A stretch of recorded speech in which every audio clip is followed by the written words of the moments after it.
송은재TV 시작합니다. 국민의힘 전당대회 당권 경쟁이 후끈 달아올랐습니다.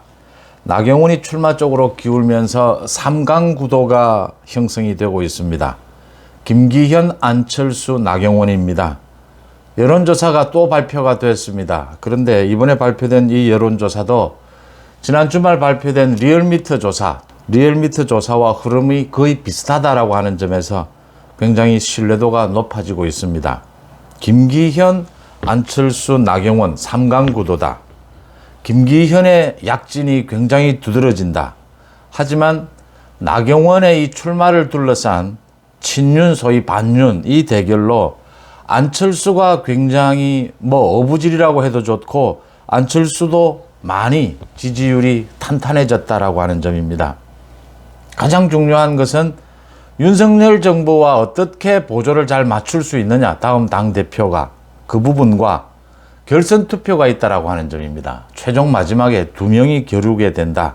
과거 어느 때보다 당권 경쟁도 치열할 것이고 또 결선 투표가 있는 만큼 그 움직임도 굉장히 많을 것이다 라고 하는 점입니다. 여러분들과 한번 따져보겠습니다. 먼저 여론조사 결과부터 말씀을 드리겠습니다. 여론조사 업체인 에브리 CNR에서 지난 14일에서 15일 국민의힘 지지층 417명을 대상으로 조사한 결과입니다. 김기현 29.2, 1위입니다. 그 다음 나경원 23.5, 안철수 22.6, 유승민 9입니다. 한 달이 채 되지 않은 지난해 12월 23일에서 24일까지 진행된 여론조사와 비교를 하면 김기현은 무려 2배 이상인 15.8%가 올랐습니다. 그러니까 지난달에는 13.4%에서 이번에는 29.2%로 올랐다. 15.8%가 올랐다라고 하는 겁니다. 그 다음 안철수도 13.8%에서 22.6%로 8.8% 올랐습니다. 당초에 1위였던 나경원은 31.6에서 23.5로 8.1%포인트 떨어졌습니다. 유승민도 21.3에서 9%로 절반 반토막이 났습니다. 이건 지금 국민의힘 지지층입니다. 그 다음 윤석열 대통령 국정 운영에 대해서 매우 잘하고 있다. 윤석열 대통령에 대한 적극 지지층에서는 김기현이 41.7, 압도적인 1위입니다. 그 다음 나경원 21, 안철수 20.1, 나경원과 안철수가 비슷한 수준으로 절반입니다. 김기현의 절반 수준. 김기현이 나경원이나 안철수에 비해서 2배가량 앞서고 있다라고 하는 것입니다. 그러니까 이게 리얼미터 지난 주말의 조사와 거의 흐름이 비슷하다라고 하는 겁니다. 지난달 23일과 비교했을 때 이 윤석열 대통령에 대한 적극 지지층이 당시에는 나경원이 42.1을 받았습니다. 그런데 이게 나경원 지지층이 김기현으로 많이 이동을 했다라는 것이 한눈에 보이는 대목입니다. 그 다음 또 중요한 것이 있습니다. 결선 투표를 만약 했을 경우에 이 세 사람 각자 결선 투표를 했을 경우에는 어떻게 될 것이냐라고 하는 부분입니다. 안철수와 김기현을 결선 투표할 경우 넣어봤더니 안철수 48.4, 김기현 42.8, 안철수가 앞섰습니다. 나경원과 김기현을 넣어보니까 김기현 46.5, 나경원 39였습니다. 김기현이 앞섰습니다. 그 다음 안철수와 나경원을 넣어보니까 안철수 48, 나경원 41.9였습니다.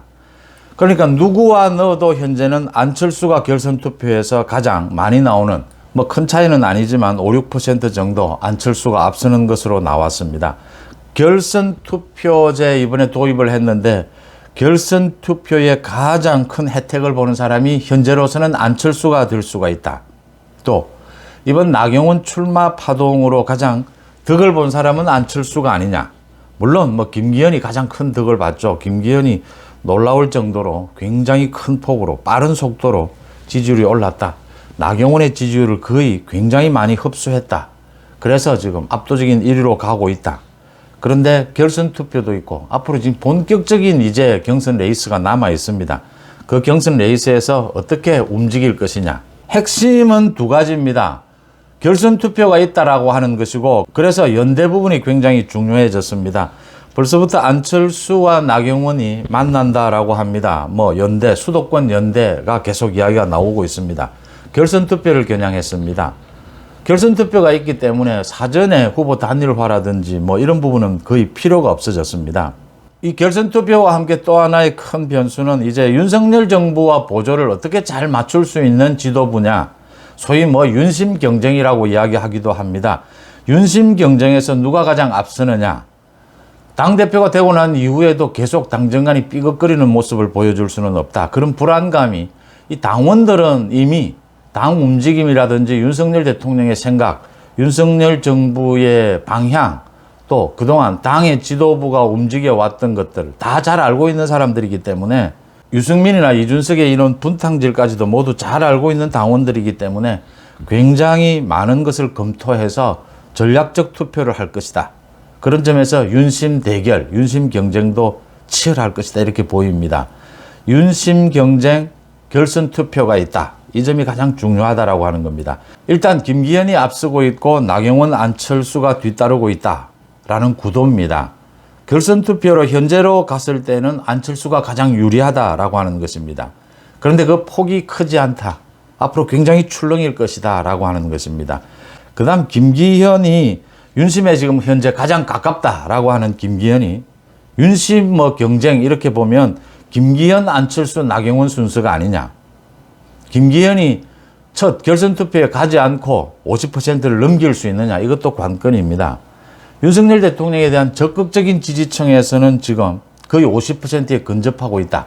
40%를 넘겼다. 안철수, 나경원에 비해서 2배 이상 앞서고 있다. 당원들의 뜻은 국민의힘 지지층보다는 윤석열 대통령에 대한 적극 지지층에 가까울 것이다. 그렇게 계산한다면 김기현이 절반을 넘길 수 있느냐? 결선 투표가 아예 없을 수도 있느냐? 이 부분도 중요한 대목입니다. 앞으로 가면서 소위 윤심 경쟁, 또 총선에서의 경쟁력이 누가 높으냐 이런 부분들이 경쟁이 될 것으로 보입니다.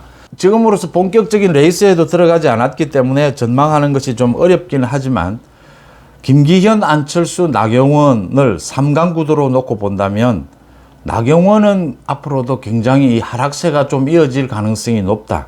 김기현은 지지율이 소폭이지만 조금 더 올라갈 가능성도 있다라고 하는 것입니다. 안철수가 굉장히 많은 이득을 얻을 수 있는 이 김기현과 나경원이 부딪히는 이 구도가 되면서 굉장히 유리한 고지를 차지했다라고 하는 부분입니다. 앞으로는 어떻게 될 것이냐라고 보면 김기현과 안철수, 조심스럽지만 김기현과 안철수의 대결 구도로 흘러가지 않겠느냐 이렇게 보이는 부분이 큽니다. 이제 세 사람 모두 자신들의 전략을 수정하기 시작했습니다. 나경원도 죽었다 깨어나도 반윤은 될 수가 없다라고 했지만 이번에 윤석열 대통령에게 반발하는 그 모양새가 굉장히 부담으로 남을 것이다. 당대표가 됐어도 윤석열 정부와 계속 부딪히는 모습을 보이지 않겠느냐. 이런 게 약점으로 꼽힐 수 있다라고 하는 겁니다. 그런 점에서 김기현, 안철수에게 관심이 쏠릴 수밖에 없고 김기현의 경우에는 지금까지는 4, 5% 지지율에서 지금 한 달 사이에 이렇게 20%의 지지율까지 1위까지 치솟았습니다. 이게 김기현 지지율이냐?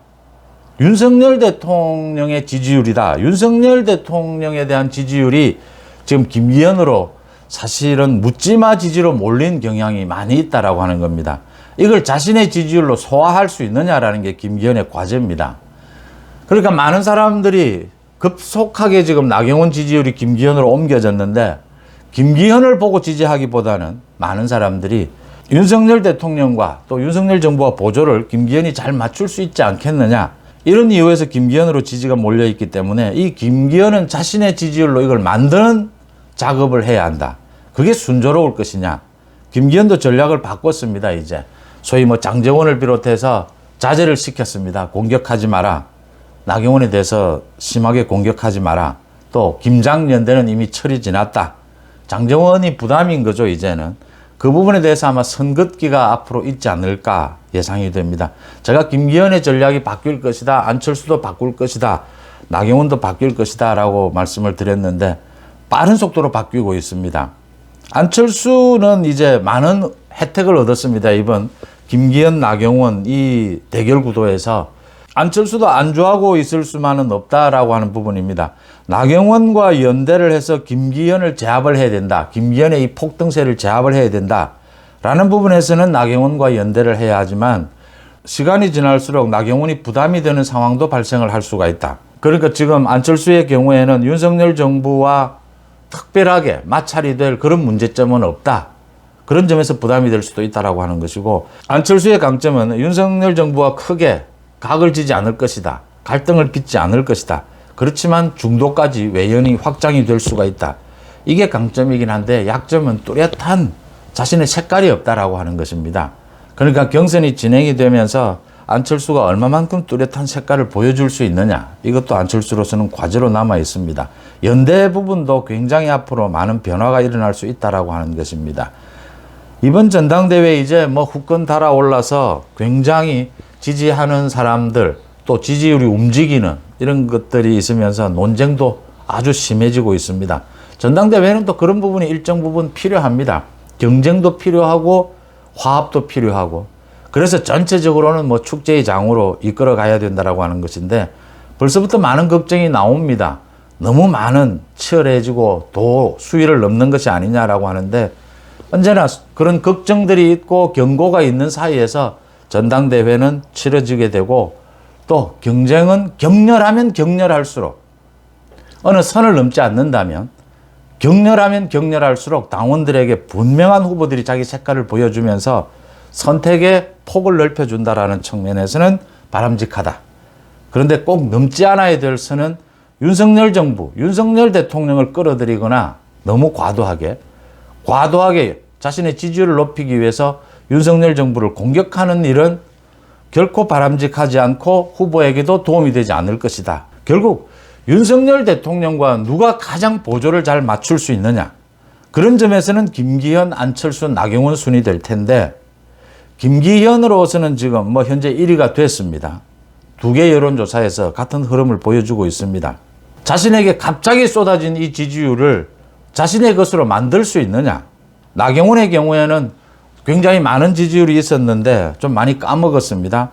나경원의 부담은 역시 윤석열 정부와 어떻게 보조를 맞출 수 있느냐, 또 각을 세우는 것 아니냐, 이 우려를 어떻게 불식시키느냐. 안철수는 자신의 색깔을 정확하게 보여줄 수 있느냐입니다. 경쟁력 이야기를 하는데 정말 안철수가 중도 외연 확장의 경쟁력이 있느냐, 이 부분을 당원들에게 확실하게 심어줄 수 있느냐, 이게 관건이 될 것으로 보입니다. 당권 경쟁 3강구도 불이 붙었습니다. 굉장히 치열할 것으로 보입니다. 격렬하면 격렬할수록 당원들에게 선택의 폭을 넓혀주고, 정말 도를 넘지 않는다면 축제로 승화시킬 수 있다. 여러분들은 어떻게 보십니까? 고맙습니다.